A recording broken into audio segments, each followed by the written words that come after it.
আসসালামু আলাইকুম। বিডি রমণী রান্নাঘরে আপনাদের সবাইকে স্বাগতম। আশা করি সবাই ভালো আছেন। আজকে আমি আপনাদের জন্য নিয়ে এসেছি মজাদার কেক পুডিং রেসিপি। একই সাথে কেক এবং পুডিং এর স্বাদ পাওয়ার জন্য তৈরি করব মজাদার কেক পুডিং। চলুন শুরু করা যাক। কেক পুডিং তৈরির জন্য প্রথমে আমি ক্যারামেলটা তৈরি করে নিব, আর সেই জন্য চুলায় একটি পাতিল বসিয়ে নিয়েছি। এর মধ্যে দিয়ে দিচ্ছি 1 টেবিল চামচ পরিমাণ চিনি, আর পানি দিয়ে দিচ্ছি 1 টেবিল চামচ পরিমাণ। এবারে চুলাটা অন করে দিচ্ছি। মিডিয়াম হিটে আমি ক্যারামেলটা করে নিব। অবশ্যই কিন্তু ক্যারামেলটা করার সময় অনবরত নাড়তে হবে, তা না হলে কিন্তু একদিক থেকে চিনিটা দলা বেঁধে যাবে। আর ক্যারামেলটা করে আমি সাথে সাথে যেই পাত্রে কেকটা আর পুডিংটা সেট করব সেই পাত্রে ঢেলে নিব। ক্যারামেলটা কালার আসা পর্যন্ত এইভাবে অনবরত নেড়ে নিতে হবে। দেখুন ক্যারামেলটা কালার আসতে শুরু করেছে। এই অবস্থায় কিন্তু অবশ্যই অনবরত নাড়তে হবে, তা না হলে ক্যারামেলটা পুড়ে যাবে। আর পারফেক্ট কালার আসার সাথে সাথেই কিন্তু ক্যারামেলটা নামিয়ে নিতে হবে, তা না হলে পুড়ে যাবে। আর আমি কিন্তু সাথে সাথেই যেই বাটিতে কেক পুডিংটা সেট করব সেই বাটিতে ক্যারামেলটা ঢেলে নিব। ক্যারামেলের পারফেক্ট কালারটা চলে এসেছে। এখন আমি নামিয়ে নিচ্ছি, আর আমি সাথে সাথে বাটিতে ঢেলে দিচ্ছি। ক্যারামেলটা বাটিতে ঢেলে দিয়েছি। এবারে সাথে সাথে এইভাবে ঘুরিয়ে দিতে হবে। ঘুরিয়ে সম্পূর্ণ বাটিতে ক্যারামেলটাকে লাগিয়ে দিতে হবে। দেখুন ক্যারামেলটা আমি সম্পূর্ণ বাটিতে এইভাবে লাগিয়ে নিয়েছি। এবারে আমি ঠান্ডা হওয়ার জন্য রেখে দিব। আর এদিকে আমি একে একে কেকের ব্যাটার আর পুডিংয়ের ব্যাটারটা রেডি করে নিব।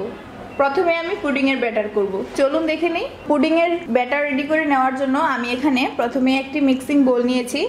আমি ডিম নিয়েছি 3টি। ডিমগুলো ভেঙে মিক্সিং বোলে দিয়ে দিচ্ছি। ডিমগুলো ভেঙে দিয়ে দিয়েছি। এর মধ্যে দিয়ে দিচ্ছি এলাচির গুঁড়া সামান্য। এলাচির গুঁড়াটা ফ্লেভারের জন্য দিয়েছি, আপনারা চাইলে নাও দিতে পারেন।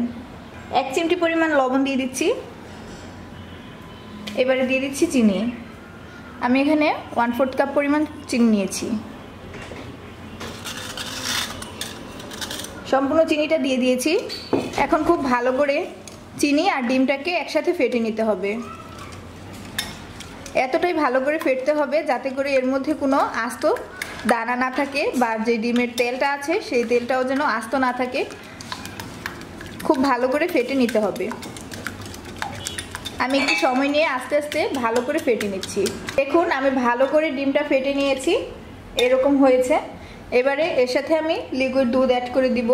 আমি এখানে 1 কাপ পরিমাণ লিকুইড দুধ নিয়েছি। লিকুইড দুধটা আমি জাল করে ঘন করে তারপর নিয়েছি। 2 কাপ দুধকে ঘন করে 1 কাপ করে নিয়েছি। এই দুধটা আমি দিয়ে দিচ্ছি। দিয়ে দিয়েছি। এখন ভালো করে মিক্স করে নিতে হবে। পুডিংয়ের ব্যাটারটা আমার রেডি হয়ে গিয়েছে। আমি এখন পুডিংয়ের ব্যাটারটা একপাশে রেখে দিব, আর অন্য একটি মিক্সিং বলে কেকের ব্যাটার রেডি করে নিব। চলুন দেখে নিই। কেকের ব্যাটার করে নেওয়ার জন্য এখানে আমি 2টি মিক্সিং বোল নিয়েছি। আমি ডিম নিয়েছি 3টি। আমি ডিমগুলো ভেঙে দিয়ে দিচ্ছি। আমি শুধুমাত্র ডিমের সাদা অংশটা একটা মিক্সিং বলে নিচ্ছি, আর কুসুমটা অপর মিক্সিং বলে নিয়ে নিব। এইভাবে আমি ডিমের সাদা অংশ থেকে কুসুমটা আলাদা করে নিচ্ছি। ডিম আর কুসুমটা আমি আলাদা করে নিয়েছি। এবারে ডিমের সাদা অংশটা আমি আলাদা করে রেখে দিলাম, আর এই কুসুমটা দিয়ে একটি মিশ্রণ তৈরি করব। এর সাথে প্রথমে অ্যাড করে দিচ্ছি চিনি। অর্ধেকটা চিনি আমি এর সাথে দিয়ে দিচ্ছি 1/2 কাপ চিনি থেকে, আর বাকি অর্ধেকটা চিনি আমি ডিমের সাদা অংশের সাথে অ্যাড করে দিব। এখানে আমি ভ্যানিলা এসেন্স দিয়ে দিচ্ছি 1/2 চা চামচ পরিমাণ। হ্যান্ড হুইস্কের সাহায্যে নেড়ে মিক্স করে নিচ্ছি।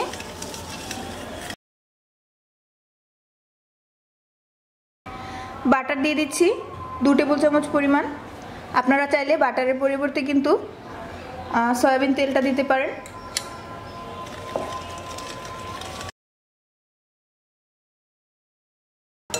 গুঁড়া দুধ অ্যাড করে দিচ্ছি 1 টেবিল চামচ পরিমাণ।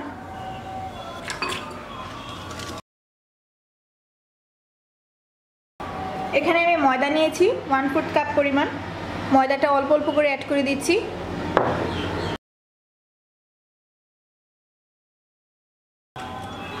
বাকি ময়দাটাও অ্যাড করে দিচ্ছি। অ্যাড করে নেওয়া হয়ে গেছে। এবারে এই মিশ্রণটা আমি একপাশে রেখে দিচ্ছি, আর ওইদিকে আমি যে ডিমের সাদা অংশটা রেখে দিয়েছিলাম সেই ডিমের সাদা অংশটা দিয়ে এবারে ফোম করে নিব। এবারে এর সাথে আমি অ্যাড করে দিচ্ছি বেকিং পাউডার 1/2 চা চামচ পরিমাণ। অ্যাড করা হয়ে গেছে। এবারে এই মিশ্রণটা আমি একপাশে রেখে দিচ্ছি, আর ওইদিকে ডিমের সাদা অংশ যে রেখেছিলাম একটি মিক্সিং বলে, সাদা অংশটা দিয়ে আমি এখন ফোম তৈরি করে নিব। ডিমের সাদা অংশটা নিয়েছি, এর মধ্যে আমি বাকি চিনিটা অ্যাড করে দিচ্ছি। এবার একটি ইলেকট্রিক বিটার নিয়েছি, বিটারের সাহায্যে সাদা অংশটাকে আমি 5 মিনিট বিট করে নেব।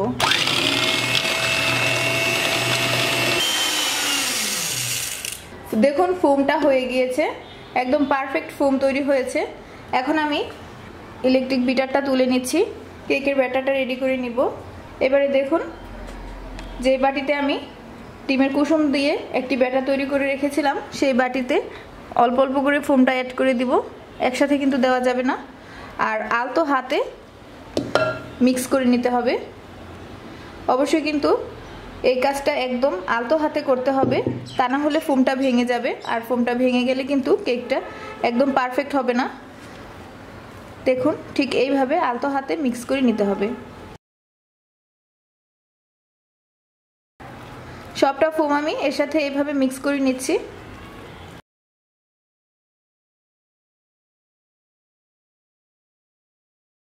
খুব ভালো করে আমি আলতো হাতে মিক্স করে নিয়েছি। এদিকে কিন্তু আমার কেকের ব্যাটারটাও রেডি, আর ওইদিকে আমি প্রথমেই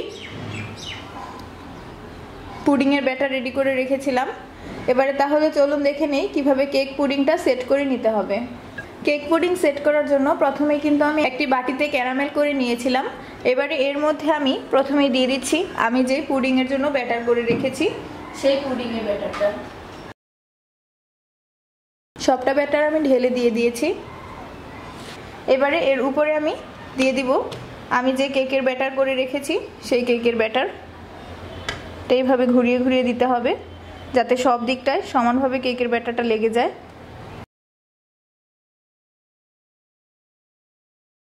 কেকের ব্যাটারটা দিয়ে দিয়েছি। এখন উপর দিকটা একটু আলতো হাতে সমান করে দিতে হবে। এবারে আলতো হাতে এইভাবে একটু ঝাঁকিয়ে দিচ্ছি যাতে উপর দিকটা সমান হয়ে যায়। সমান হয়ে গিয়েছে। এবারে আমি এই বাটিটা একটি ঢাকনা দিয়ে ঢেকে দিব। আপনাদের বাটিতে যদি ঢাকনা না থাকে সেই ক্ষেত্রে কিন্তু অ্যালুমিনিয়াম ফয়েল দিয়ে বাটি ঢেকে দিতে পারেন। আমি বাটিটা ঢেকে দিয়েছি। এবারে কেক পুডিংটা সেট করার পালা, চলুন দেখে নেই। কেক পুডিং সেট করার জন্য আমি চুলায় একটি পাতিলে কিছুটা পানি গরম করে নিয়েছি। এবারে এর মধ্যে আমি দিয়ে দিচ্ছি একটি স্ট্যান্ড। আর পানিটা অবশ্যই আমি যে পাত্রে কেক পুডিংটা দিয়েছি সেই পাত্রের অর্ধেক পর্যন্ত যাতে হয় সেরকম করে দিতে হবে। আমি এখন পুডিংয়ের পাত্রটা সাবধানে স্ট্যান্ডের উপর বসিয়ে দিচ্ছি। দেখুন পানিটা কিন্তু এখনো পাত্র পর্যন্ত পৌঁছায়নি, তাই আমি আরো কিছুটা পানি দিয়ে দিচ্ছি।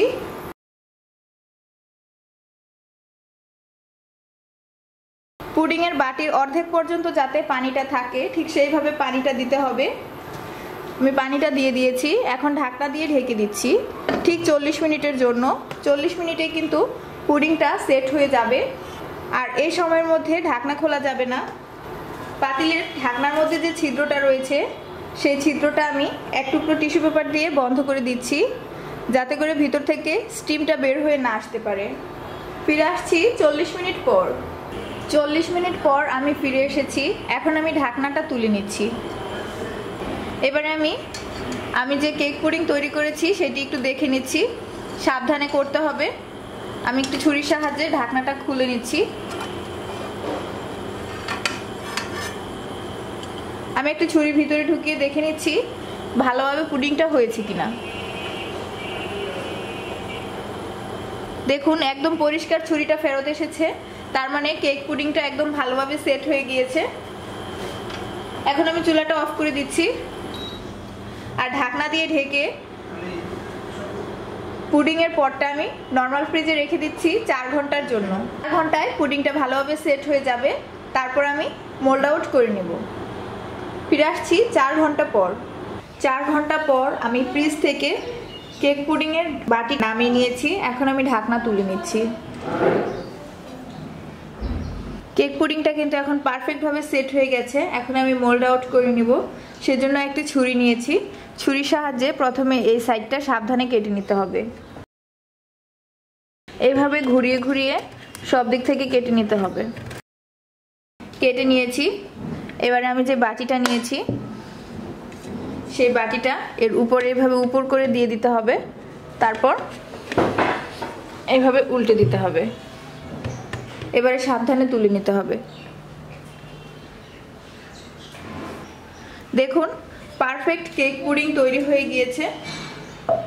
কালারটা যেরকম অসাধারণ এসেছে, একদম অনেক সুন্দর হয়েছে। আর এই কেক পুডিংটা কিন্তু দেখতে যেমন সুন্দর, খেতেও অনেক মজা। বাড়িতেই খুব সহজে তৈরি করে ফেলুন মজাদার এই কেক পুডিং। দেখতেই পাচ্ছেন সব দিকটা কিরকম পারফেক্ট হয়েছে। কেক পুডিংটা আমি এখন কেটে দেখাচ্ছি।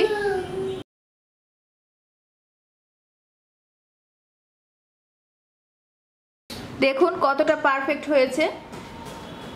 উপরে পুডিং আর নিচে মজাদার কেক, একদম তুলতুলে আর নরম।